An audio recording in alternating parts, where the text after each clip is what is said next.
We have been working with shortcuts that involve logical operators. I also want to introduce what are called logical assignment operators. These operators complete two tasks: conditionally check a value and then assign a value depending on the results. The logical assignment operators are not used as extensively as other shortcuts, but you may run into them. You've probably used increment or decrement operators, or addition assignment, subtraction assignment operators. And these are somewhat similar. They are assignment operators as well, meaning they assign a value. With an increment or decrement operator, we basically increment or decrement a value. That new value is assigned to the variable the operator is acting on. But this in and of itself is a shortcut. We are replacing the original value with the new assignment. For example, if I go to the console here and I declare a variable, set it equal to 0, and then I increment it using increment operator, the plus, what is a now equal to? It's equal to 1 because we incremented that. Now that's really just taking the place of a equals a plus 1. That's all that's doing. And so it's a shorthand, and it's an assignment operator. It's assigning a new value to that variable. Now, we can do the same type of thing with the addition assignment operator or subtraction assignment operator. But if I go something like this, now a is equal to 7. We see that because we added 5 to it and then added and then assigned the new value to the variable. So it replaced the existing value that was there. Now, logical assignment works in a similar fashion, but we are dealing with a condition before doing any of the assigning of values. Now, really quick, before I jump into the logical assignment, just a side note since we're talking about increment operators here. The increment operator can act differently depending on whether the operator is before or after the variable. Let me just show you a quick example. So we say b is equal to 4 here, and then we're going to set c equal to b and then an increment operator like that. Well, what will c equal? Think about that. Think about this question. What will c equal? Can you answer that? Well, did you answer it correctly? Why is c equal 4? Well, what's b equal to?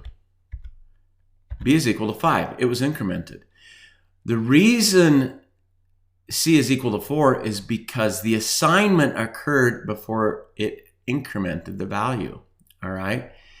Now, if we did the same type of thing here, let's declare another variable equal to 4.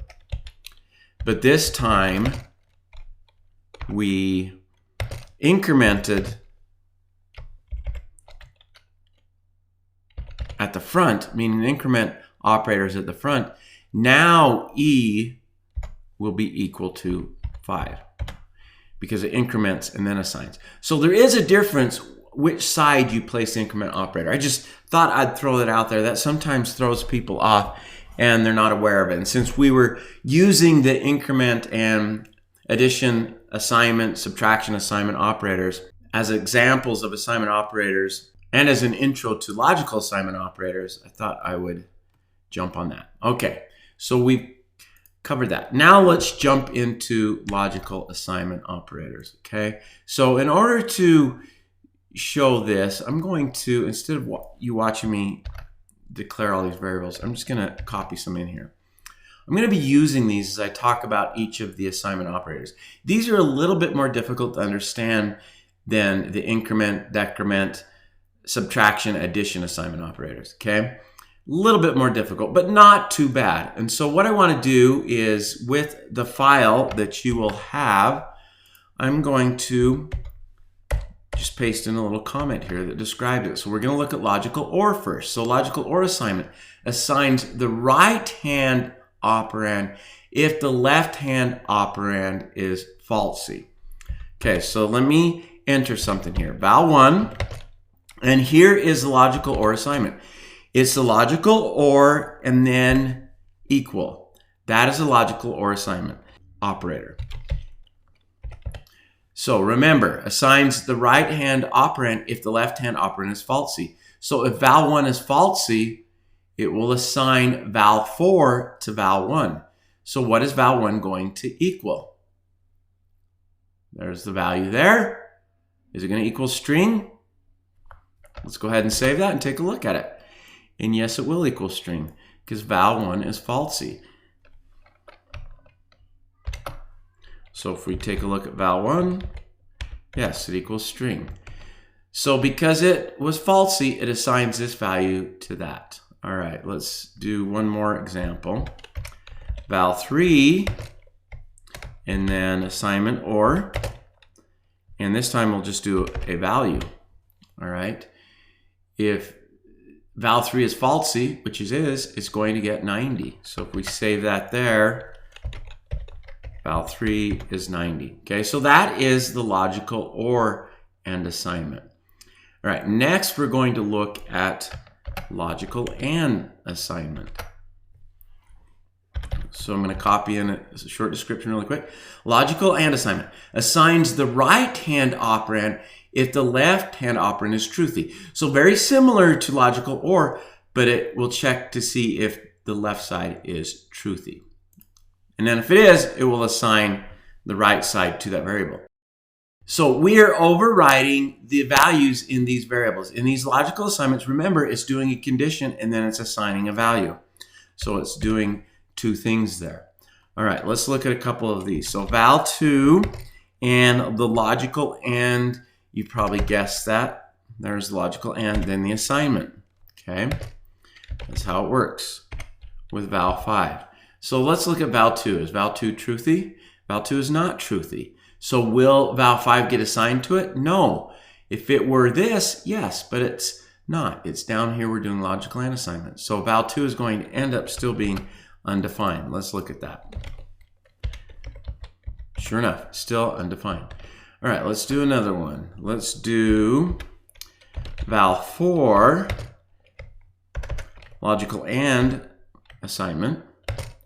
And this time we'll do a string over here. Okay, something like that. So val4, let's look at it.